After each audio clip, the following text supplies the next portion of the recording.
नमस्कार दोस्तों, एक बार फिर से स्वागत है हमारे चैनल प्राचीन जानकारी के एक नए और फ्रेश वीडियो में। दोस्तों, साल 2023 में धनतेरस कब है, धनतेरस पूजा का शुभ मुहूर्त क्या है एवं धनतेरस में नई वस्तुएं खरीदने का शुभ मुहूर्त क्या है, ये सारे जानकारी आज के इस वीडियो में बताऊंगा। तो इस वीडियो को अपने फायदे के लिए पूरा जरूर देखना। दोस्तों, हर साल कार्तिक माह कृष्ण पक्ष की त्रयोदशी तिथि को धनतेरस मनाया जाता है। पंचांग के अनुसार इस साल 10 नवंबर 2023 को दोपहर 12:35 से धनतेरस की शुरुआत होगी और 11 नवंबर 2023 को दोपहर 1:57 पर इसका समापन होगा।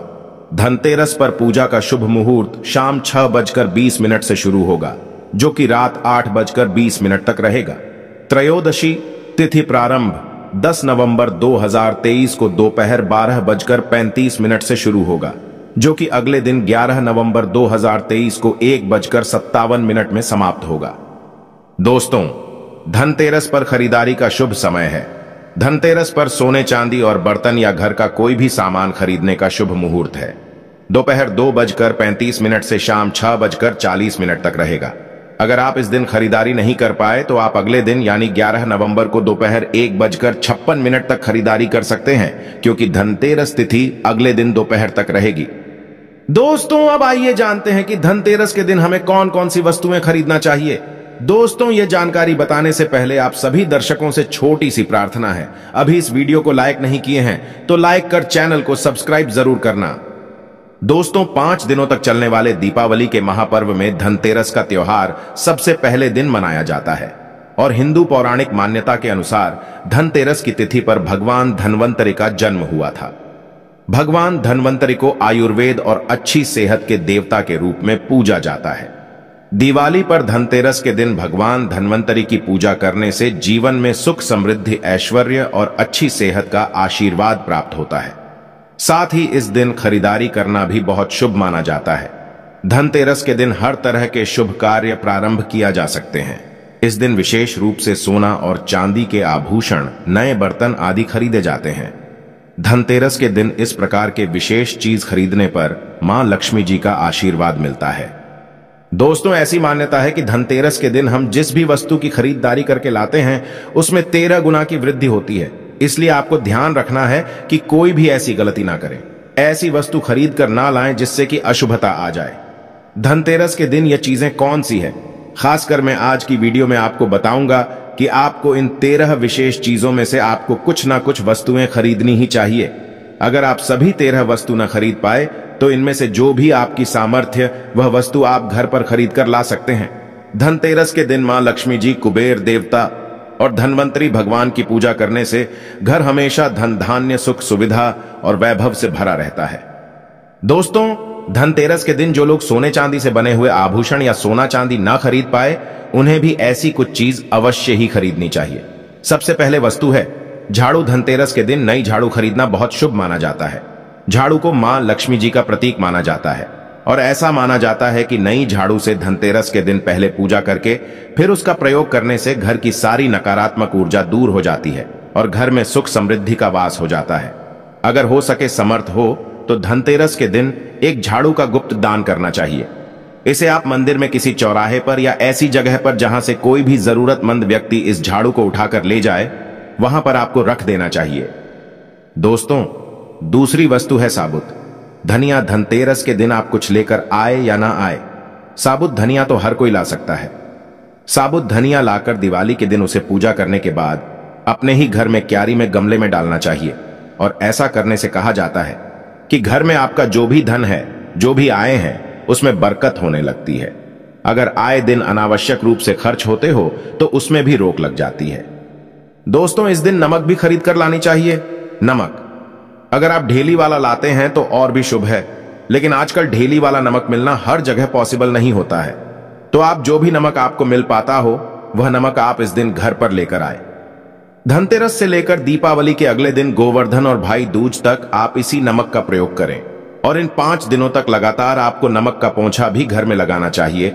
ऐसा करने से दरिद्रता दूर हो जाती है और घर से नकारात्मक ऊर्जा भी दूर हो जाती है। दोस्तों, चौथी वस्तु जो आपके घर पर लानी चाहिए वह गोमती चक्र कहते हैं कि जिस घर में गोमती चक्र होता है वहां सुख, सौभाग्य और समृद्धि की वृद्धि होती है। गोमती चक्र घर पर रखने से वास्तु दोष भी कम होता है और घर परिवार में किसी भी सदस्य में आत्मविश्वास की कमी हो तो धनतेरस के दिन गोमती चक्र लाकर उनके हाथ से पूजा करवाकर फिर बाद में आपको इन गोमती चक्र को अपने मंदिर में या फिर धन रखने के स्थान पर आपको रख देना चाहिए। ऐसा करने से जो भी संबंधित परेशानी है वह दूर हो जाती है। आपको यह सारी वस्तुएं मार्केट में पूजा वाली दुकान में बहुत आसानी से मिल जाएगी। दोस्तों, 5वीं वस्तुएं हैं कौड़िया।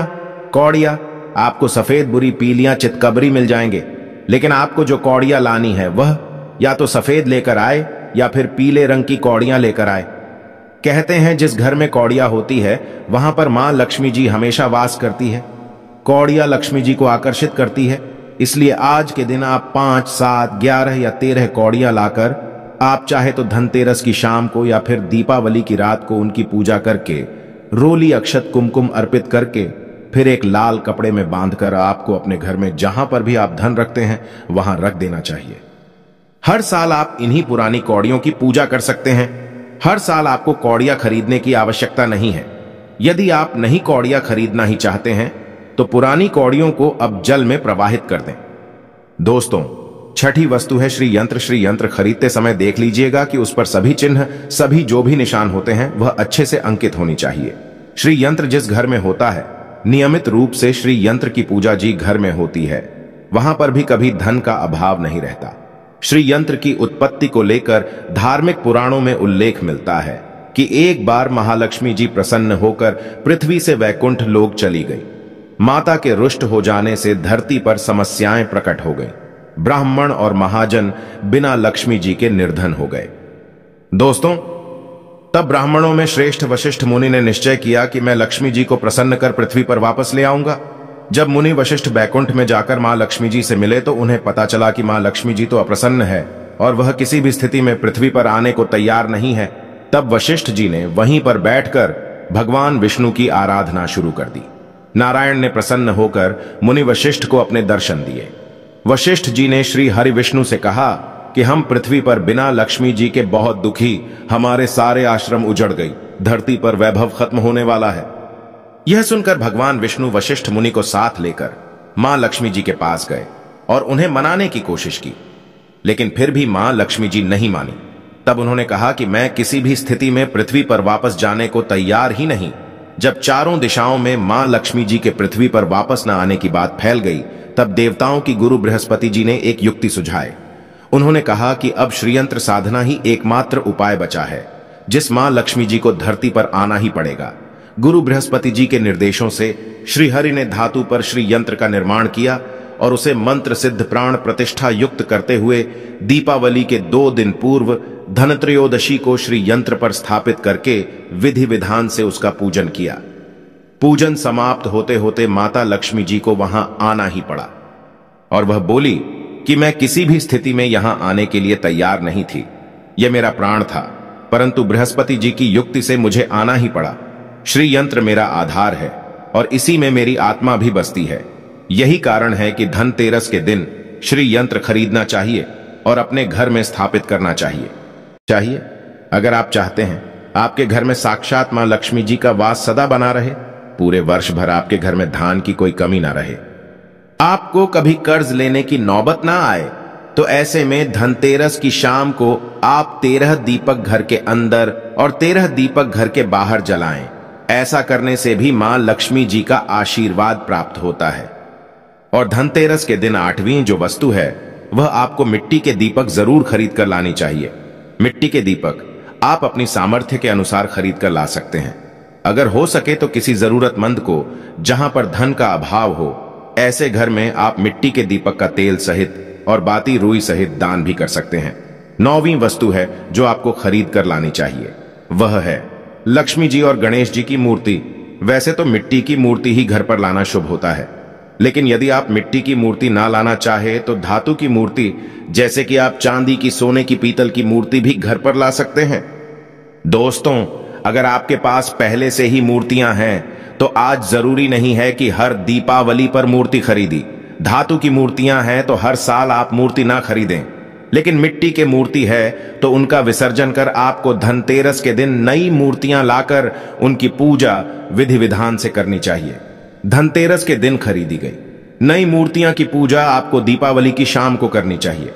धनतेरस के दिन आप भगवान गणेश और माता लक्ष्मी जी की जो मूर्ति खरीदी वह खरीदते समय यह ध्यान रखें कि दोनों मूर्ति अलग अलग होनी चाहिए और दोनों ही मूर्ति में भगवान गणेश और लक्ष्मी जी बैठी हुई मुद्रा में हो, खड़ी हुई मुद्रा में लाई गई जो मूर्तियां होती हैं वह उग्र स्वभाव की ओर चंचल मानी जाती है।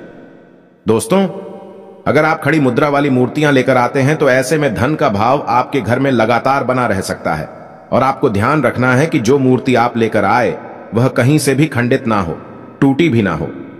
गणेश की प्रतिमा खरीदते समय ध्यान रखें कि उनकी जो सूंड है वह बाईं तरफ मुड़ी हुई हो और उनका वाहन मूषक भी उसे मूर्ति में जरूर बना हो और भगवान गणेश के हाथ में लड्डू या मोदक भी होना चाहिए और लक्ष्मी जी की जो मूर्ति है वह कमाल के फूल पर विराजित होनी चाहिए और उनके हाथ में सिक्के हो या फिर सिक्के गिरने वाली अवस्था में हो।